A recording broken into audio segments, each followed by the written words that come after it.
The Night Shift Nurse. Story 1. I've seen things as an ER nurse on the night shift that go beyond reality, but what I saw last Tuesday had me doubting my own sanity. Checking charts at 3 in the morning, it began as usual. Out of habit, I looked up and down the hall during a lull. A small girl, perhaps 10 years old, holding a plush bear and dressed normally, stood in the doorway of exam room 12. I blinked hard, seeing just shadows now. Had the light been playing tricks on us? I tried concentrating on my task, but I was always aware that someone was observing me. With almost any laughter, I turned back to the rooms. Slowly, I got up and walked to exam 12.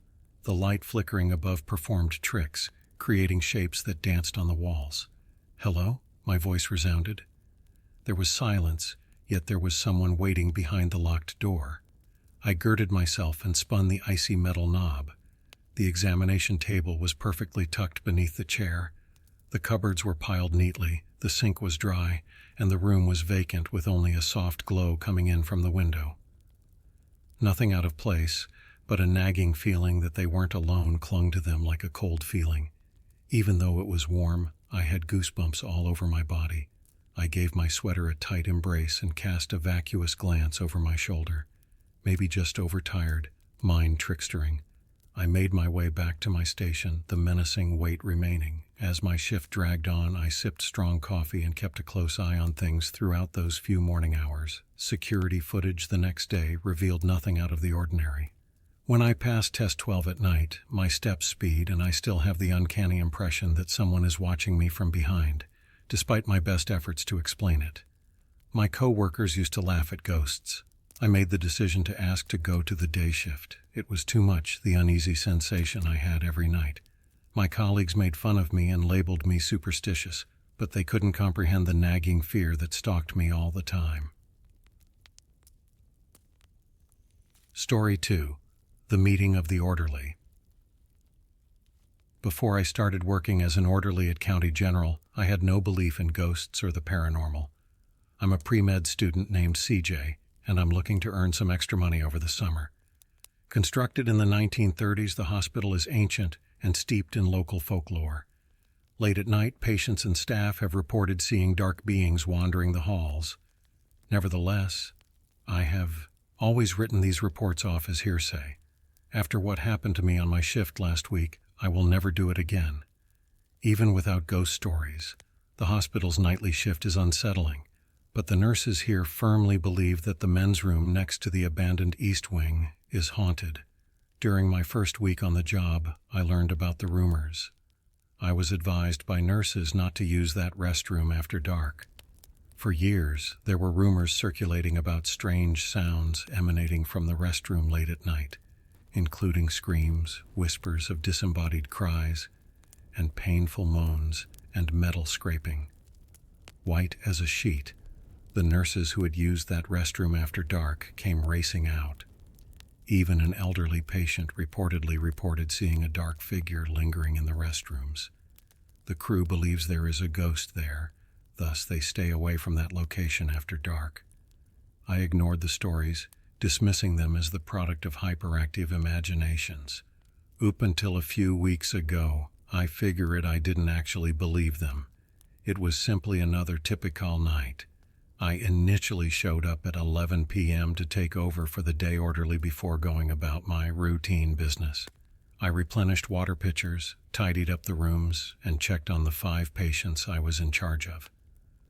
Around 2 in the morning, I went about my daily business and went to the restroom beside the abandoned East Wing to wash my face and get myself awake.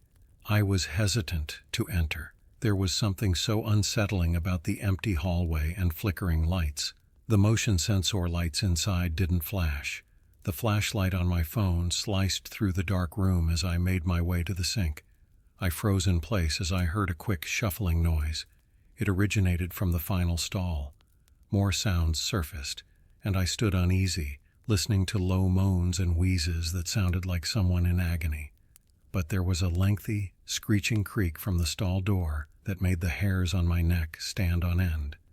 Scrapping of metal. The spooky noises persisted, growing louder and more powerful. I lurched back towards the exit, my heart pounding. Heart racing, I ran to the nurse's station but said nothing since I knew they would only remind me of the warnings. However, I now think that after dark something spooks in that bathroom. That night, I experienced a terror that I will never forget.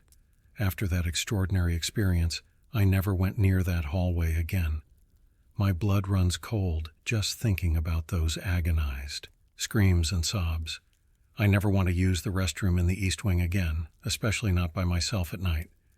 Some experiences simply imprint themselves too deeply. Story 3. The nurse's encounter on night shift. John is my name. For the past 12 years, I, a 43-year-old nurse, have worked the night shift at a hospital. I've become used to the strange silence of the hospital hallways at night during that period. I've seen a lot of strange things in my time, so I'm not easily frightened, but nothing could have prepared me for the terrifying happenings of last night. I showed there for my shift at 11 p.m. as usual. It began like every other night, with me putting on my blue scrubs and going over the charts. As I made my rounds in silence, I checked on patients, took their vital signs, and cleaned their rooms. There was an odd cold in the air when I walked into the oncology unit at about 2 a.m. I got the uneasy feeling that someone was watching me, and the hair on the back of my neck sprang up. I made an effort to dismiss it and carried out my tasks, but I couldn't shake the sensation that someone or something was watching me. I always had the impression that someone was watching me on the ward, no matter where I went. I made an effort to ignore the unsettling feeling that something invisible was lurking nearby.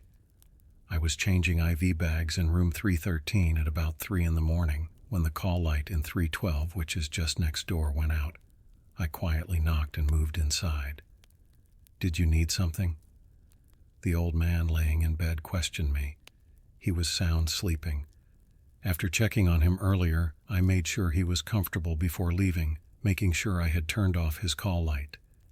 Throughout the ward, call lights were turning on for no apparent reason as I went about my rounds. The patient was always asleep when I checked on them. They had no idea that I had been summoned.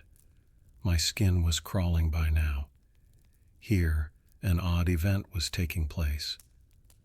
After a lengthy shift, I was ready to take a break when I heard something strange wheezing from the room across the hall. It made my skin tingle. I paused to pay closer attention, and sure enough, the unsettling, raspy breathing that seemed completely out of the ordinary was back.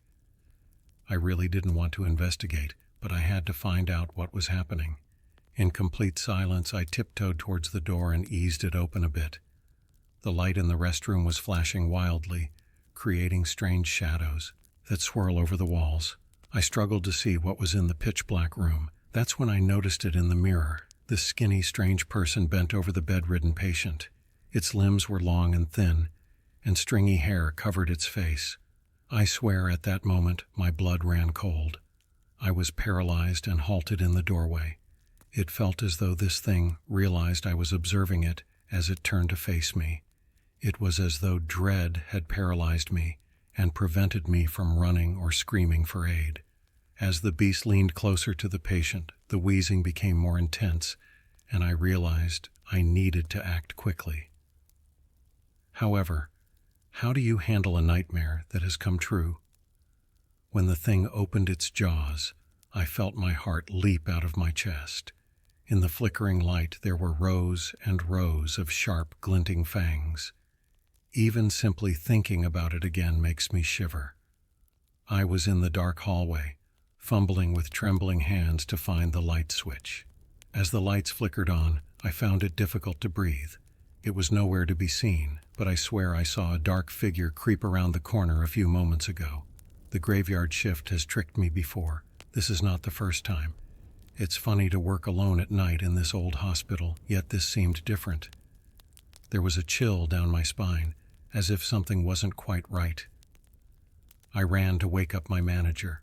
She had confided in me, almost in whispers, some of the horrors that the staff had seen throughout the years. Unusual sounds during the night, doors that suddenly shut, and horrifying figures that disappear as the lights are turned on. I dismissed them all as tall tales, ghost stories intended to frighten inexperienced night personnel. However, at this point, I'm not really sure. I stumbled as I described what I observed, and my supervisor shot me a tired look. She sighed and continued, "You're not the first person around here to see something you can't explain." She seems completely unsurprised. We prefer not to discuss the troubled past of our ward. This place may have ghosts that roam the hallways long after the living have left. It may also hold secrets and trapped spirits. I peered down that lengthy corridor the entire rest of that night, feeling more agitated than a cat in a corner. I couldn't quit wondering what type of lost soul was residing here, and only letting foolish people like me who were working the late shift know about it. I hope I don't run into that little phantom whatever, whine. It was, but one thing is for sure, I won't ever doubt those late-night tales again. It's best to keep some things unknown,